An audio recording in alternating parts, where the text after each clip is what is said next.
Hey guys, Todd Anderson for StarCityGames here with another sweet deck. Today we're going to be playing a few matches with Michael J. Flores's Blue Dragon deck that he used to qualify for the next Pro Tour at the Regional Pro Tour qualifier in Salt Lake City, I believe. So basically the premise of this deck is it is a mono blue control deck. It has a ton of counter spells. A lot of weird one-ofs and a lot of strange choices, I guess is a good word. But the kicker of the deck is that it uses Crucible of the Spirit Dragon, Haven of the Spirit Dragon, and some quote-unquote off-color scry lands to help cast these giant effing dragons. Atarka, Dramoka, Dragonlord Salumgar, Ojutai. We got a Drifting Death on the sideboard, along with another Dragonlord Salumgar and a Dragonlord Atarka on the sideboard. For the most part, this deck looks clunky as hell on paper. I'm not going to lie. Our average casting cost is a bajillion.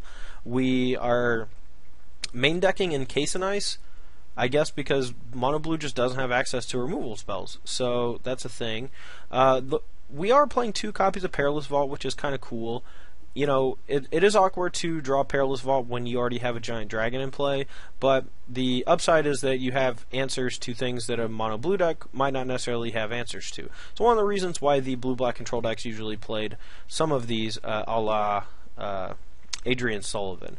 But the meat of the deck, we have 4 Salumgar Scorn, 2 Nullify, 1 Disdainful Stroke, and 4 Dissolve as our early game protection to basically slow our opponent down until we can find a dragon card to put into play and hopefully close out the game in quick fashion. Like most blue control decks, we also have Dig Through Time. We have a singleton copy of Dragonlord's Prerogative. 2 Anticipates as a means to keep churning through our deck to find more counterspells and more ways to interact with our opponent. We do have 1 copy of Voyages In, which could come in handy as a way to bias time against a threat that actually gets to resolve while we're tapped out from casting a dragon. We do get to scry off of it, which is great, but for the most part, it's just a one-of so that in a pinch we can find it off of a Dig Through Time and save us from something. Being able to bounce something and then counter it later once it's already been in play is pretty sweet also. The one card that stands out to me is Icefall Region in a negative way. I don't like this card that much in general, but I really don't like it in a control deck. I like it in a tempo-based deck with something like Mantis Rider, maybe Goblin Rabblemaster, or just things that put pressure on your opponent, or early creatures that kind of force your opponent to use targeted removal on it. If your first play in the game that's not a counterspell is Icefall Regent, tapping down something like Siege Rhino or your opponent's Mantis Rider or something like that, your Icefall Regent is going to die next turn. And yes, they have to spend their whole turn killing it, but you spend your whole turn casting it, so you're not really gaining much of an advantage.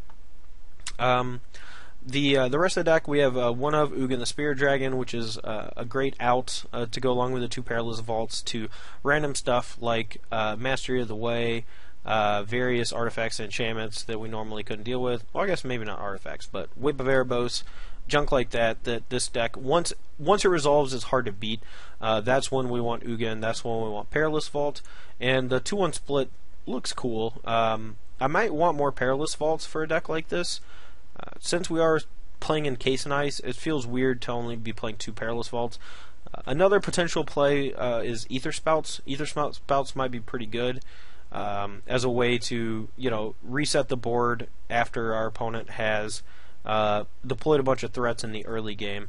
It does cost 5 mana, which can be problematic on the draw, and we might actually just be dead. So there's an argument for that to not be in the deck.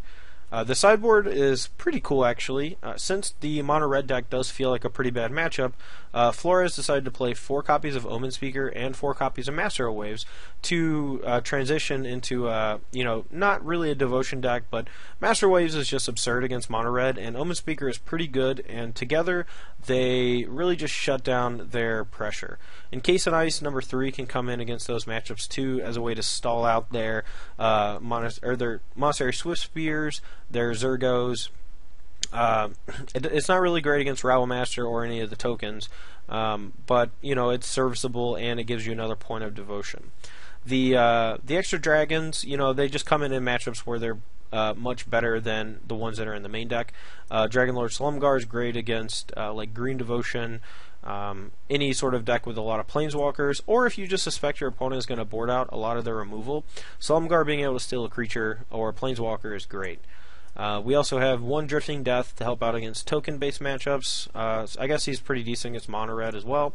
And then another Dragonlord Atarka to come in against decks that I guess don't have a great answer to it, but also just decks where it just can kill multiple creatures, and you can force the game to go long enough to actually cast them. One of the most unique things about this deck is the mana base, and how easily the Crucibles and Havens, along with the off-color Scrylands, allow you to cast all these spells. Now, I am not currently sold on the configuration of the deck, but since this is Flores' deck, and you know, I don't really want to change it before I give it a try, so we're just going to play it as is, play a couple matches with it. But at the end of the video, I'll give a summary of what I liked and what I didn't like, and suggested changes. But with that, let's go ahead and get to the matches.